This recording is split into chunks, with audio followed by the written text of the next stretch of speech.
Good morning, this is Brian from the 3-Click Classroom, and I'm here with another training video. Today we're going to talk about tracked data.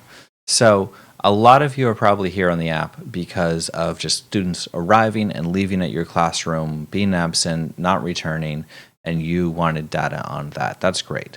And here in the TOOC, or time out of class log, that data is being kept. But we also have the track data tab. And so I'm going to click over to that. Similar in look, but now we have categories and details that are a little bit different and perfectly easy to customize. So we're going to take a look at that. I'm going to jump over to our app real quick. Okay, arriving, leaving, and attendance, those all go to the time out of class log.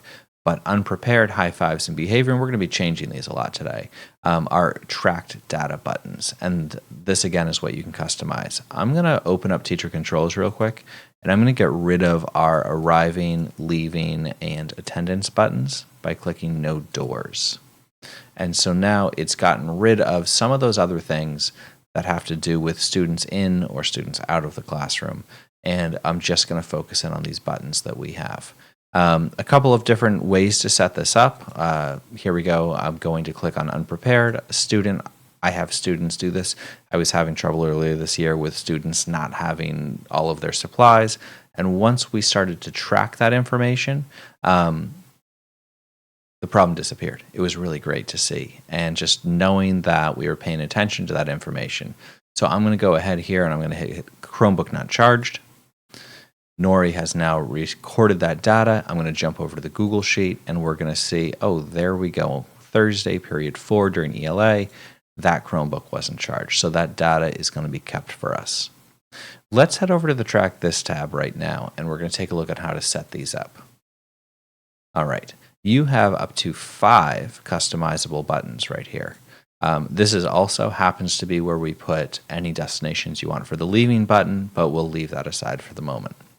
So as soon as you put in something, a title, okay, you want to track something else. As soon as that row 1 exists, I can come over here and I'm going to, let's go no pin. So now I don't have to enter the pin when I do that. I'm just going to end class real quick and I want you to see that, here we go. The new class is loading. I just pushed that. And when I close teacher controls, there we go, new. And that button has now been created. That's how easy it is to create a new button. Let's go back over to the sheet. Next up, as I create that button, I'm going to ask a couple of questions. Do I want it pin protected? You saw those pins. I took the pins off because it's just you and I watching this video, and so I didn't need anything pin protected. But if maybe it's a button where you don't want students being able to use it, maybe you want to throw that pin code on there. You can decide.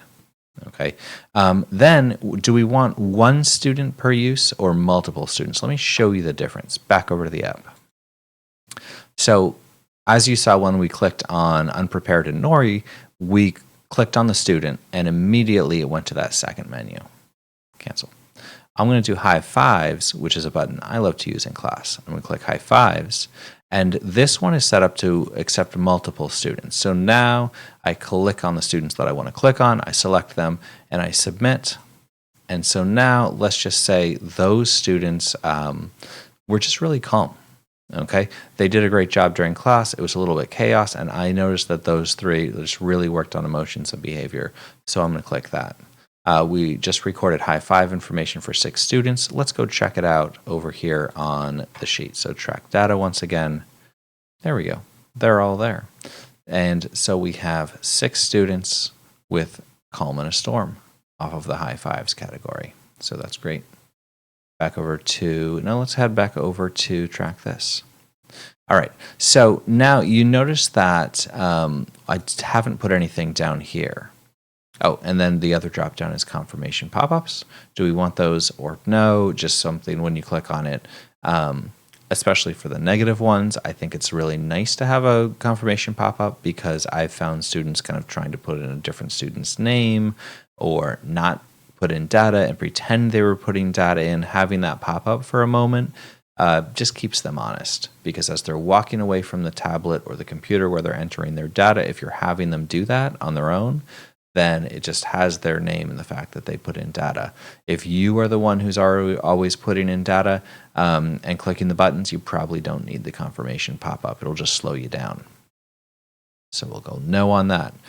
If you want a second menu, you just add those things. As soon as there's one option in the row 5, it's going to add a second menu.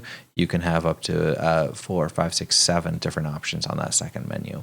So it's really easy to create buttons. It's really easy to get rid of buttons or make changes. A couple of times I've gone ahead and just sort of seen a behavior that I didn't like, or seen something that was kind of odd, and I wanted to track that. I've made a button mid-class and just put it in, and I can get rid of it at the end of class. But for that moment, I know that that student did that, and it's just you and we both understand that that happened. It's not a problem, but I'm going to remember that because it's in the sheet. And if it happens again, now I'm going to have that record. But that's what you need to know for track data. I'm excited to see how people kind of come up with how to use this and different ways to put it together. So very exciting. As always, if you have any questions, send us an email. But enjoy your 3-Click Classroom, and we'll see you in another video.